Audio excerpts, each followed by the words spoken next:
Hi guys, this is Justin with theactionreport.com. I'm here at the BCA Expo on Sunday, and I'm joined by Mr. Mark Griffin of the BCA Pool Leagues and Diamond Tables. And we wanted to talk to Mark today about the latest decision the BCAPL has made about outlawing phenolic tips. So how does it feel to be regarded as the Antichrist, Mr. Griffin? Oh, it's not that bad. First of all, there's been a lot of misinformation and confusion. First of all, we only outlawed phenolic tips on break cues. And it's because of damage being caused to cue balls. There's a couple of different types of damage being done to cue balls. And it was interesting because I mentioned I was talking to John Petty from Atlas, and they deal with all kinds of materials and this is and that. And he's a player, and he says, yeah, even his cue ball at home when he was using a phenolic, it cracks the balls. You know, it does.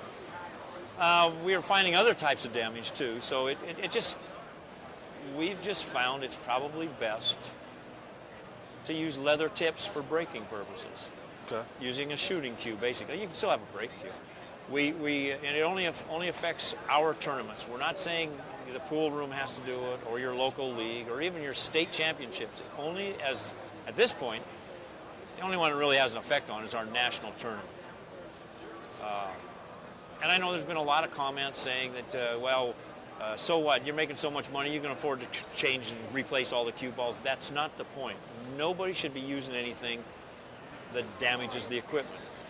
And in the spirit of thing, the WPA has always had in their rules, you're not supposed to use any type of equipment, any type of cue stick, cue ball, or anything that can damage the cue ball. And we found that it did. So, and initially when the rules guys put it out in the rule book, it just said phenolic tips are banned. It didn't, it doesn't address jump cues. Jump cues, you can still use a phenolic tip if you want to, and that's because of... Now, one of the things I'm really excited about is the National Championship Series you guys have been doing. You already successfully did the 8-ball series. Brandon Chuff won. Great tournament at the Golden Nugget for the Nationals. Yep. Now the 14-1 is ongoing now, as well as the 9-ball and 10-ball. What's going on with that, the NCS, and what's the goal? Okay, NCS, National Championship Series. We just felt that the United States should have somebody that can say, I am the national champion. And a lot of other countries do that. It's just never been really much of anything in the United States. You do not have to be a league member. It's open to anybody, and nobody is invited. In other words, if Johnny Archer wants to go out and say he's the national champion, then he's going to have to come and win a qualifier, go to the national tournament, and win it. And we do have, we had the 8-ball. We had 59 or 60 contestants. And the Nationals. At the Nationals. Yeah. Great venue. I mean, we had 16 9-foot diamonds and a real nice facility. It was just first class. You streamed it live on the net. And the straight pool, we don't expect it to be really big. Holly Ryan is running out of our office. It's our national championship is going to be at the Comet Billiards in Parsippany, I think is how you say it. Bill Haley's place. I've never been there. I hear good things, and he's really. I've talked to him, and that's coming up here in August. And then actually, that's where they're going to have the Worlds. Charlie Williams Dragon Promotions is going to have the Worlds in the same venue, about 2 weeks after ours, I think. I'm not sure the time frames. And that one won't be a huge field, but it's a start. And these are all done in regional tournaments, qualifiers, in pool rooms. So we need to get the pool rooms behind it. We're having a little bit of a communication problem. It's hard to get to them. They're worried about their numbers dropping down. Unfortunately, a lot of places when they have a tournament, all we can offer is a spot into the finals. And a lot of people say, no, we'd rather pay for the cash, or so they only send one instead of two. And they're missing the point. The point is you have to have some kind of recognition for the players. I would much rather have an opportunity to go to a national tournament and the opportunity to win a national title than win $300 in a local tournament. Right. And I just don't understand the short-sightedness of so many players, because they have got to understand they've got to start doing some things for the future. or I mean, there's more tours and more tournaments all the time, and nobody's making any money at it. All it's really, it almost can have a bad effect. It can have the reverse effect. You go out and play in 20 tournaments, and even if you win them, you go backwards. It's great for your pool skills, but it does nothing to really build the sport. Right. And we need some cohesiveness and some methodology of creating champions. I mean, I can go out and say I'm the champion of this, and what's that mean? I mean, this is and it doesn't have to be a membership thing. Anybody in the world, anybody in the United States can play in this event. You know, and that's good. So, anyhow, they're going well. The 9-ball and the 10-ball, the finals are back-to-back days. In 5 days, from September 3rd to September 7th, we'll have the national champion in 9-ball and the national champion in 10-ball, and they'll be at the Golden Nugget again. And I'm guessing we'll probably have 48 players in each, approximately. We can have more. If a room is interested, all they can do is contact us at our office. It's a $100 fee is what we charge the room. And for that, we have somebody on staff that tracks everything.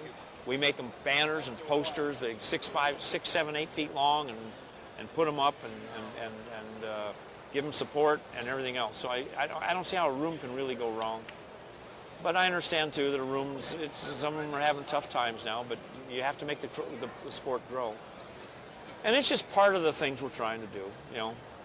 We have other events coming up. One of them I can't really discuss, but in 2 or 3 weeks I'll be able to make the announcement. So. Now, what about the new Reno event in August, the Shootout at the Sands Right. by Bad Boys Billiard Productions? Yeah. Right. That's in association with CSI, correct? Right, that's one of our events. If you ever get a chance, you should go to our website. It's under playbca.com or playcsipool.com, and you can see our flow chart. It tells you our organizational chart is getting pretty big. We do a lot of independent events. We do the Jay Swanson Memorial. I think the 14th year is coming up.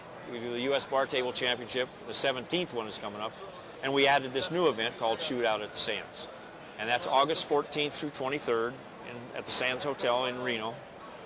And it's a new event. We think it'll work out well.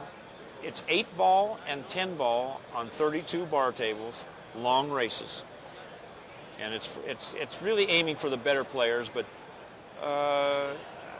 it conflicts date-wise with one of the turning stones, so some of the really, really strong players will be gone. So it may end up being maybe a West Coast strong point for West Coast players.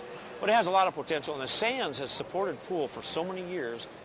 I'm really hoping pool supports the Sands. Right. You know, this is one of my big things about all these people in the industry. You know, you should support those that support you. I mean, I know, maybe this is off topic a little bit. There's a lot of discussion on why should I stay at the Riviera when the Riviera is having a tournament. I said, well, yeah, their rates are a little higher, and they're going through tough times like everybody else.